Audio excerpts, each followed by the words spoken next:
I have been with my partner for 7 years. We initially met online, and after meeting in person a few times and realizing our affection for one another, we found it promising to move in together. I moved from California to Pennsylvania to be with him throughout graduate school. All was seemingly well during this time. I have never really had any reason to not trust him. I encouraged him to very much so, to try his best to make friends, or to explore hobbies on his own outside of the various ones we share, because I have my own passions. And I found we connected most when we met in the middle through conversations about these passions, through the act of explaining or showcasing what we've taken in or learned. Throughout these 7 years, he has struggled with very low self-esteem. And though I don't necessarily think of myself as the pillar of self-love, the depth of mine doesn't reach the low perception of his self-value. Because of this, he has seen and stopped seeing both a counselor and a therapist, and has been on medication to help for the last 6 months. Things were seemingly well between us, and continued to be pretty fluid. We continued to share things, and take long walks, and were pretty open-ended about where we stood in the relationship.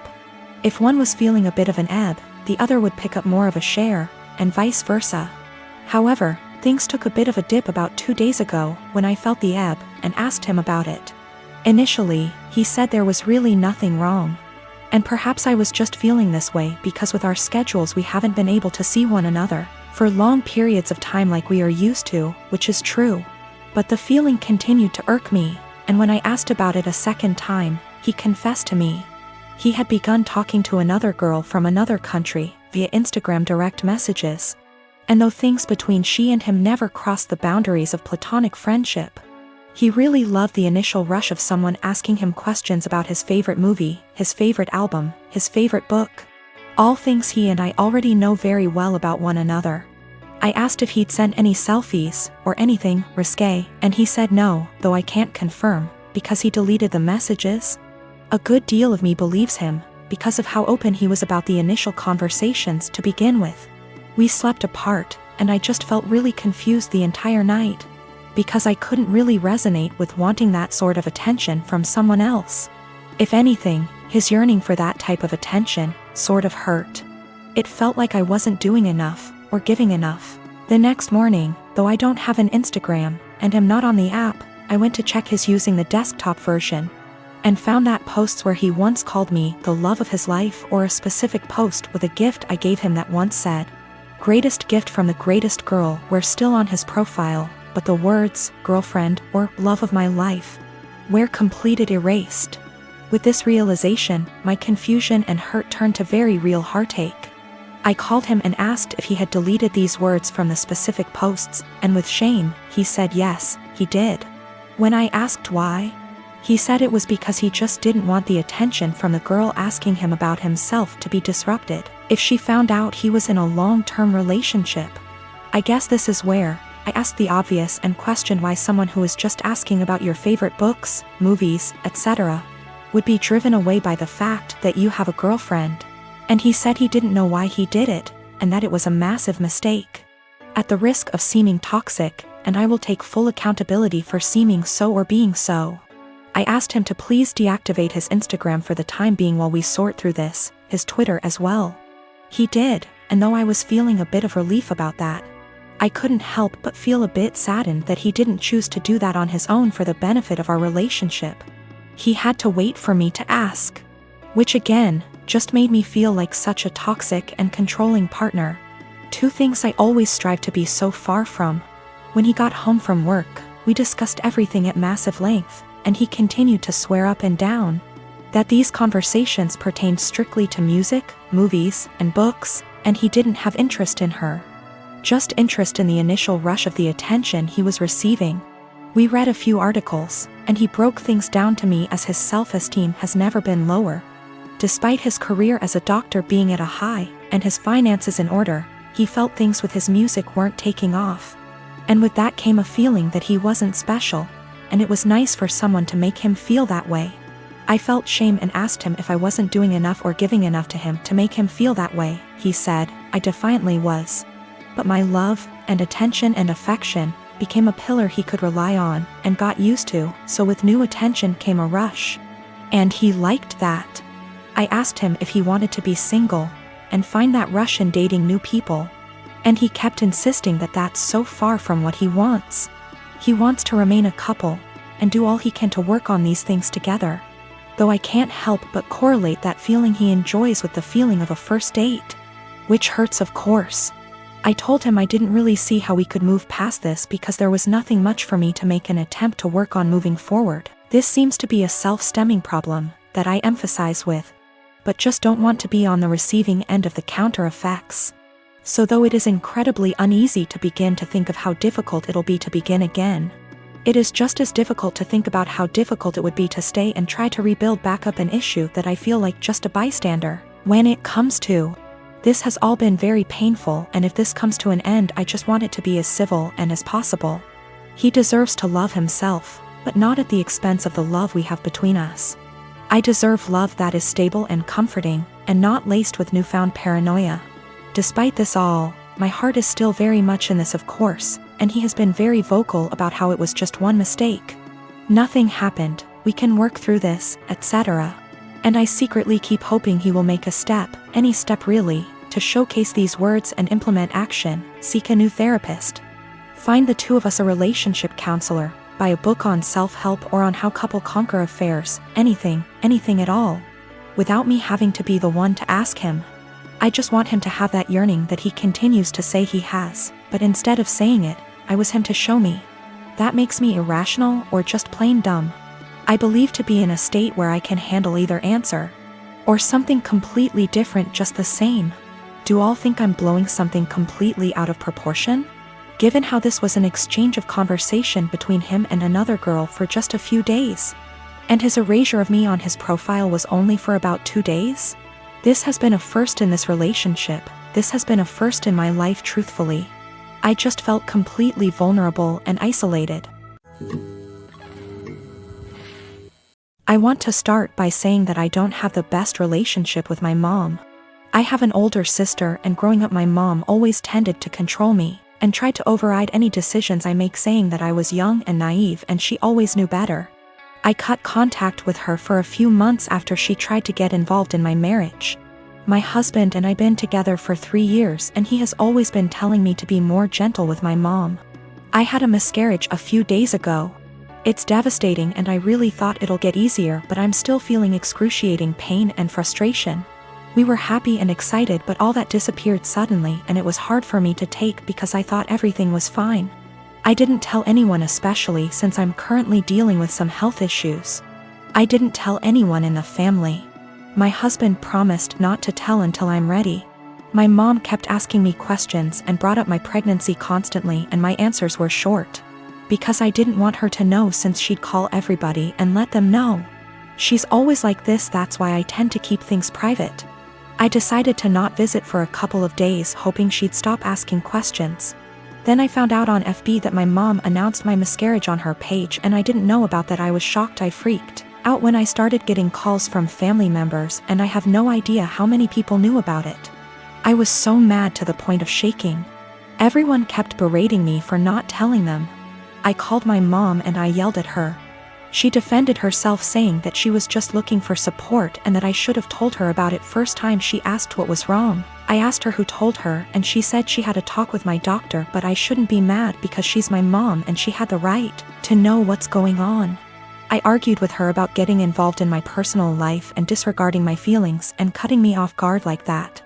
I went to the doctor and I lashed out at her for releasing my private medical information to my mom and causing me to deal with everyone asking why I was hiding my miscarriage from them, even though I was just waiting for the right time. I told my doctor that I was going to file a complaint against her the same day, since she didn't respect my privacy, and decided to give my mom information about my medical records. My mom heard and started berating me, saying it wasn't the doctor's fault and that she was a friend of hers she knew years ago, but I didn't know about it. She said that I went too far and acted like my family were strangers. She said that she's my mom and I didn't need to overreact like that. All I needed was time and space. Now I have to deal with all this stress and I'm a mess right now. My brother texted me a few minutes ago and said he wants to come over and talk to me. He was the first to call me and berated me and said that I was being hostile towards everyone for no reason. I haven't replied to his text yet, but I don't want to see anyone right now. I can't take one more word from them. This happened during this weekend, me being in my early 30s and my GF in her late 20s. I was invited to a wedding ceremony of a colleague and could bring someone with me. I asked my girlfriend that I've been dating for a year if she would like to join me, and she was really happy because she apparently loves weddings. Since we don't live together, I drove to pick her up so we'd have some time to spare before the ceremony. As she comes out, she looks really beautiful and has obviously put in time to fix her hair and makeup. She's also wearing an off-white dress that was rather ornate. As she got in, I told her that she looked stunning, but I asked if she could change to a different colored dress for the ceremony. I'm not one for etiquette by far, but one of the few things I have heard everywhere is that you should not wear a white dress to a wedding unless you're the bride. She became pretty upset and wanted to know what was wrong with her dress. I said that it would be inappropriate to wear a white or off-white dress unless you're the bride, and that it's like wedding law or something. Trying to be light-hearted about it. She rolled her eyes and said that it was an outdated tradition about women and virginity, and that when her friends got married everyone wore white and that it's not a big thing anymore. I told her that I don't know what the dress code is for this ceremony, but since it's not saying all white clothes, I still thought she should change to another color, but white or almost white, because my colleague was getting married and we had no idea how she felt about it. My GF became really upset and told me that I was trying to control what she was wearing and that it was abusive, which honestly made me really upset and hurt. I said something along the lines of, well, you shouldn't go to a wedding with an abuser then, and then I told her to off out of my car. She began to cry and wanted to apologize and give me a hug, but I just told her to get out, which she did. To clarify, we never left the driveway by her home. I did not drop her off in the middle of nowhere or anything like that. I drove off and she called and texted me a bunch. I answered, I don't want to talk right now, and then turned my phone off and attended the ceremony. The bride was the only one that was wearing white, so I feel as if my gut feeling was the right one. When I got home, my phone had blown up by texts from her and her best friend saying that I was being inconsiderate and controlling, and should apologize for my behavior. I've vented to a few friends, most of them agreeing with me, but some have said that it was an asshole thing to tell her that she could not wear her dress, because it had nothing to do with me. I feel as if I was in the right since it was my colleague's wedding and it was better to be safe than sorry. But I'm also not sure if I was being an asshole about the situation. My girlfriend found out about the thread, don't know if she knew my handle, or just found it, and we talked over the phone. She apologized and I apologized, and it was a pretty good talk.